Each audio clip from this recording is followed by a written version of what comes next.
क्षण मैं यूवी कटियार उत्तर प्रदेश जनपद कन्नौज से आज इस मंच पर एक राष्ट्रीय चुनाव के महत्वपूर्ण विषय पर अपने विचार साझा करने के उपस्थित है।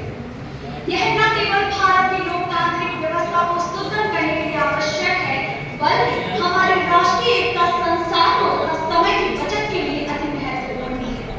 मेरे विचारों से राष्ट्रीय चुनाव का अर्थ है कि लोकसभा तथा सभी राज्यों की विधानसभाओं के चुनाव एक साथ कराए जाए। मेरा ये विचार कोई नया नहीं है। 1952 से 1967 तक ये प्रणाली ही प्रचलित थी, लेकिन इसके पश्चात विभिन्न कारणों से प्रक्रिया टूट गई।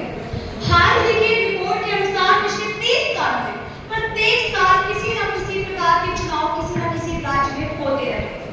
इन बार के चुनाव से न केवल प्रशासनिक कार्य बाधित होते हैं, बल्कि देश के राजस्व और सबसे महत्वपूर्ण समय का भी विनाश होता है। इस बात के लिए मेरी यह उक्ति सबसे उपयुक्त साबित होगी कि हर चुनाव में खर्च होता है, हर चुनाव में भोग होता है। एक राष्ट्रीय चुनाव के अनेक महत्वपूर्ण लाभ भी हैं। आर्थिक बचत तथा सरकारी कार्यों में आने वाली बाधाएं तो समाप्त होंगी, बल्कि इसके साथ ही जनता की भागीदारी भी बढ़ेगी। बार चुनाव से जनता मतदान की रुचि खो देती है।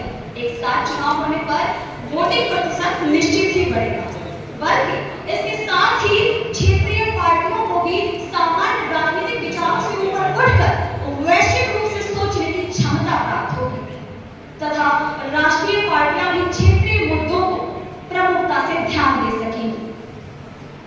एक राष्ट्रीय चुनाव को सफलतापूर्वक लागू करने के लिए सरकार को सभी राजनीतिक दलों की सहमति आवश्यक है। इसके लिए उन्हें सभी दलों के साथ बैठक कर उनके विचारों को ध्यान में रखते हुए काम सहमति बनानी चाहिए तथा क्षेत्रीय दलों को इस बात के लिए आश्वस्त करना होगा कि इस प्रणाली से उनकी स्वायत्तता पर कोई प्रभाव नहीं पड़ेगा तथा नागरिकों को भी यह समझना होगा कि इस प्रक्रिया से उनके करों की बचत होगी तथा विकास योजनाओं को तेजी से लागू किया जा सकेगा।